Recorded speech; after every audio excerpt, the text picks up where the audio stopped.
Saya bentang baru ni di Kelantan dan saya cakap yang tuan-tuan pun tahu jadi isu. Saya pun cakap tentang pandangan ini dan Alhamdulillah saya lihat ketulusan hasrat kerajaan Kelantan itu. Dia bukan main-main, dia bukan berpolitik. Memang dia nak. Dan semasa pembentangan itu, Yang Amat Berhormat Tuan Guru Menteri Besar Kelantan ada daripada awal sehingga habis, sehingga saya bentang tentang pandangan dalam hal ini. Yang pertama, perkara yang pertama yang kita mesti letakkan dalam pemikiran orang Islam, apabila dikatakan orang Islam memerintah atau orang yang saleh, orang yang cintakan Islam memerintah, bukanlah dalam fikiran mereka itu pertama mereka nak potong tangan pencuri, bukan. Tetapi apabila mereka memerintah, mereka akan teringat macam mana Umar bin Abdul Aziz apabila naik memerintah. Umar bin Abdul Aziz apabila dia naik memerintah,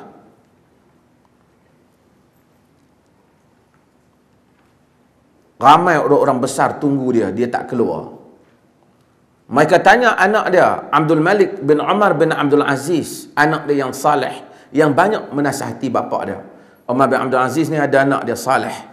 Anak dia itu banyak, walaupun muda tapi anak dia banyak memberi nasihat pada dia. Terkenal kerana sangat saleh. Mereka tanya, mana bapa engkau? Tak keluar-keluar sejak naik jawatan. Dia kata, bapakku sejak naik dilantik beberapa hari lepas berada dalam bersendirian dan menangis. Dan ibuku apabila masuk melihat dia, air mata bercucuran.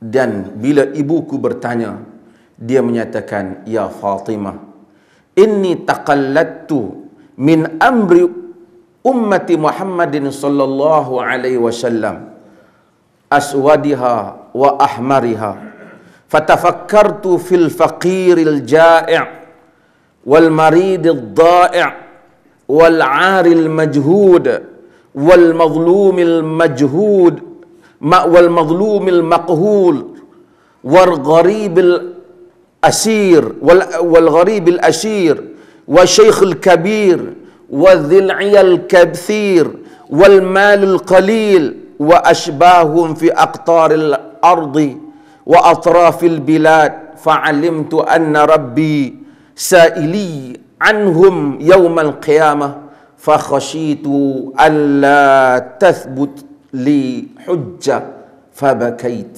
kata dia, ألا تثبت لي حجة فبكيت. Wahai Fatimah, aku telah dikalungkan urusan umat Muhammad ini. Ni apabila naik pemerintah. Aku telah dikalungkan urusan umat Muhammad ini yang berbagai. Ada hitam, ada merah, yakni berbagai bangsa. Maka aku pun terfikir tentang orang fakir yang lapar, yang sakit, yang derita, orang yang berpakaian yang susah, orang yang dizalimi, yang dipaksa, tawanan perang yang jauh, orang tua yang uzur, yang mempunyai keluarga yang ramai, sedangkan harta mereka sedikit, dan seumpama mereka, yakni seumpama orang-orang yang susah ini, yang berada di segala tempat dan penjuru negara. Aku tahu Tuhanku akan bertanya aku tentang mereka ini, dan aku bimbang hujahku tidak cukup kuat untuk menjawabnya, maka aku pun menangis. Ini gambaran seorang pemerintah apabila dia naik menguasai kerusi pemerintahan. Maka sebab itu pada zaman Umar bin Abdul Aziz, tak ada orang yang nak terima zakat kerana mereka rasa mereka cukup. Sedangkan dunia Islam cukup luas. Bukan kerana dia sembunyikan wang zakat, tapi memang last kali orang kata yang layak kami nampak nak bagi pada Amirul Mukminin sendiri. Kerana apa? Keadilan, pembahagian kekayaan negara secara adil. Dan ini Islam suruh yang paling awal. Sebab tu saya sebut, negara yang paling aman dalam dunia ini, malang sekali negara Islam tak termasuk. Norway masuk, Switzerland masuk. Kadar jenayah sehingga nak cari orang pickpocket, orang curi duit copek pun susah. Rumah tak berkunci pun tak apa. Sebab apa? Sehingga mereka rasa tak patut hak mereka, kebajikan mereka dijaga.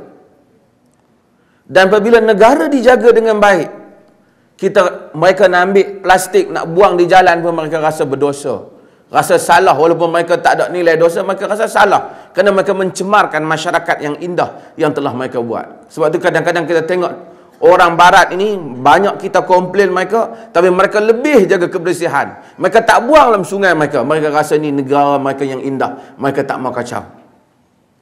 Tapi negara orang Islam, boleh pergi tengok di Mesir, Sungai Nil tu berapa juta pelancong, piramid tu berapa juta pelancong duk pergi tengok. Sungai yang berdekatan paling kotor, segala sampah sarap bubuh di situ. Kalau orang barat pergi tengok dan dia tengok itulah etika orang Islam, dia rasa lambatlah dia nak masuk Islam.